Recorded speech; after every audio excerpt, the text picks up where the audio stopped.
c'est un débat qui ne devait pas avoir lieu en principe. D'abord, les premiers qui ont évoqué, c'était simplement par jalousie, parce que Dalein venait de faire une très belle tournée à l'intérieur du pays, entre autres en Guinée forestière et en Haute-Guinée. Ça a été une réussite exceptionnelle. Il a été adulé, accueilli avec respect, tant sur le plan de la mobilisation que les messages véhiculés par les sages, les jeunes et les femmes.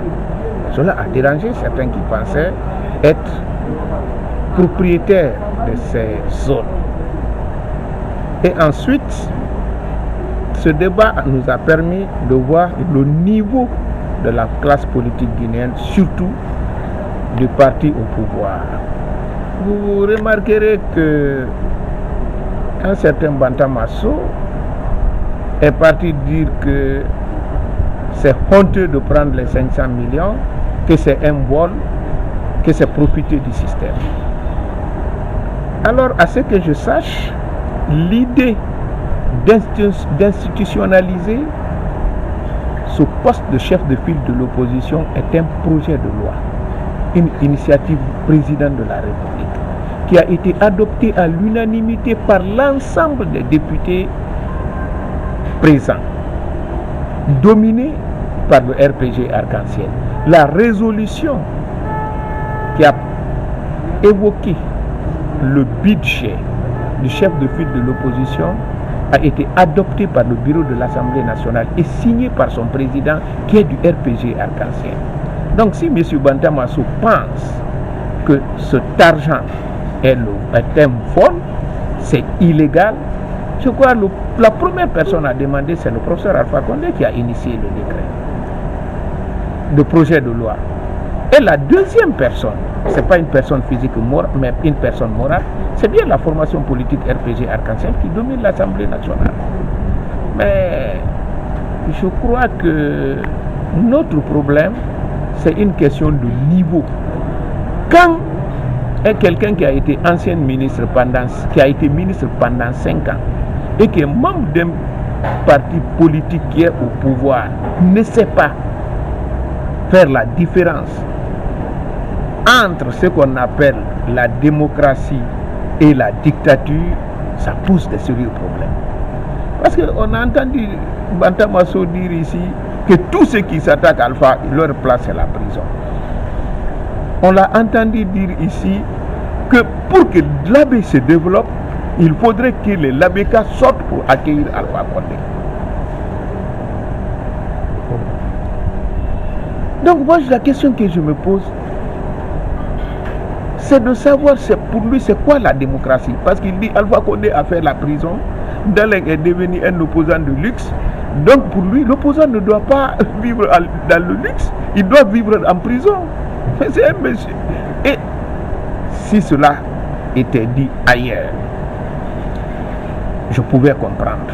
Peut-être on allait dire que soit il était dans un état second, ou il n'a pas de niveau. Mais ça a été dit au siège du parti politique RPG Arc-en-Ciel. Et qui l'a introduit? C'est Nantou Chérif qui est membre du bureau politique national, coordinatrice nationale du parti, membre de l'Assemblée nationale. Elle-même, elle a voté cette loi. Donc on ne comprend pas. Maintenant, si on a des responsables d'un parti politique comme le RPG qui est au pouvoir, qui ne savent même pas que quand ils s'attaquent à une loi initiée par Alpha Condé, c'est Alpha Condé qu'on a désavoué, qui ne savent pas que quand un projet de loi est voté à l'Assemblée nationale par les députés du RPG Arc-en-Ciel, ça engage tout le parti, ça engage tous les responsables et tous les militants. Je crois que cela interpelle les Guinéens de se mobiliser vraiment pour chasser cette médiocrité du pouvoir en Guinée. Alors, qu'en est-il de l'utilisation de cet argent? L'argent, c'est-à-dire que les 500 millions devront être utilisés comment? C'est pour Cellou Dalein Diallo seul, ou c'est pour lui et son parti, ou bien il doit mettre en place une institution organisée avec des membres? Comment l'argent peut être utilisé selon vous? Je voudrais d'abord vous dire que de toutes les institutions en Guinée, le budget de chef de file de l'opposition est la plus faible, ce qui n'est pas normal. C'est 5 milliards par an. 5 milliards par an ne représente rien par rapport aux besoins de la Guinée en matière de la bonne gouvernance. Parce que l'argent-là n'est pas donné simplement pour faire plaisir. Cet argent-là doit contribuer à la formation de la mentalité des Guinéens, à créer un contre-pouvoir fort pour empêcher la dérive dictatoriale et assurer la bonne gouvernance. Maintenant, l'argent appartient à qui? L'argent appartient à l'institution qu'est le chef de file de l'opposition. C'est une institution, il doit avoir son cabinet, il doit avoir son plan d'action, il doit pouvoir justifier chaque franc qu'il doit recevoir dans le cadre de la lutte contre la dictature, la dérive autoritaire et l'amélioration de la bonne gouvernance et surtout la possibilité de créer une alternance démocratique dans notre pays. Voilà l'objectif de l'argent qu'on a donné. Maintenant, il faut éviter de faire la confusion. Ce n'est pas une subvention. Et encore vraiment mais c'est dans la... Bantamasso, c'est la médiocrité parce qu'il confond un budget à un salaire. Il ne sait même pas la différence entre l'indemnité et le salaire. Parce qu'il dit Alpha Condé, il était député tout le temps, il n'a jamais pris son salaire. Alpha ne pouvait pas prendre un salaire parce qu'il n'a jamais travaillé. Il n'a jamais travaillé. C'est vrai qu'il a été élu député, mais les députés n'ont pas de salaire, ils ont des indemnités. C'est pourquoi dès qu'il quitte la fonction, c'est coupé. C'est différent de salaire. Je voudrais qu'il aille sur le net aujourd'hui, les possibilités sont là, pour pouvoir connaître les définitions des mots qu'on utilise. Mais je vous jure, le RPG a des problèmes. Le résultat catastrophique sur le plan économique, sur le plan social et même l'instauration de la démocratie aujourd'hui est le reflet de la qualité des cadres de ce parti. Parce qu'il n'y a pas de vent favorable pour celui qui ne sait pas où il va. Sinon, je ne peux pas comprendre que le RPG s'attaque sur une initiative de Alpha Condé votée par l'Assemblée nationale, dominée par le RPG Arc-en-Ciel, résolution signée par Kouri Koundiano, président de l'Assemblée nationale, qui est du RPG Arc-en-Ciel. Mais qu'est-ce qu'on veut? Qu'est-ce qu'ils veulent réellement? Et ce qui est dommage, ils commencent par attaquer Jean-Marie Doré, Sidia Touré, Seloudaleng avec affaire de 2 milliards, il finit par dire que Sidia est bon. Mais ce monsieur-là, je crois qu'il a besoin quand même d'un traitement. Oui, alors par rapport à l'opposant aujourd'hui, mais par rapport à l'allié Sidia Touré, l'allié du parti au pouvoir, est-ce qu'on peut d'ailleurs le qualifier comme ça? Il travaille avec le pouvoir en place. Comment comprenez-vous sa position aujourd'hui? Non, vous savez, moi je ne veux pas commenter l'affaire de l'UFR. Ce qui est clair, Sidia Touré lui-même dit qu'il y a la possibilité d'alliance avec le RPG. Il n'y a que 2 possibilités. Ou on est opposé au pouvoir, on est opposant, ou on est allié au pouvoir, on est de la mouvance. Malheureusement, en Guinée, il y a une confusion totale. C'est-à-dire, certains peuvent croire que quand on dit centriste, ça veut dire qu'il n'est ni dans l'opposition ni dans la mouvance. Ça, c'est faux. Le centrisme est une doctrine. Donc, tu peux être du centre et tu es au pouvoir. Tu peux être centriste, tu es allié du pouvoir. Tu peux être du centre, tu es opposant. Mais son parti se réclame de l'opposition. C'est à vous de savoir quelle opposition pendant qu'on est allié au parti au pouvoir. Ça, c'est quelle opposition? Alors, un mot sur... Vous savez, ce n'est pas ce qu'on dit de soi qui est important. Mais c'est ce que vous faites. Quand il y a un décalage entre ce que vous dites et ce que vous faites, on prend ce que vous faites. Ouais. Quel commentaire faites-vous des velléités du 3e mandat du président Alpha Condé? Bon, moi j'ai dit et je l'ai répété que Alpha Condé n'a une seule solution. C'est de continuer son mandat, le 2e quinquennat jusqu'en 2020 et de transmettre par voie constitutionnelle à celui-là que le peuple va choisir en 2020 sans aucune influence. Peut-être pour cela, il rentrera par la grande porte dans l'histoire de notre pays. Mais toute autre idée qui va le tenter pour un troisième mandat ou bien pour soutenir une autre personne ne visera que sa perte, son suicide politique.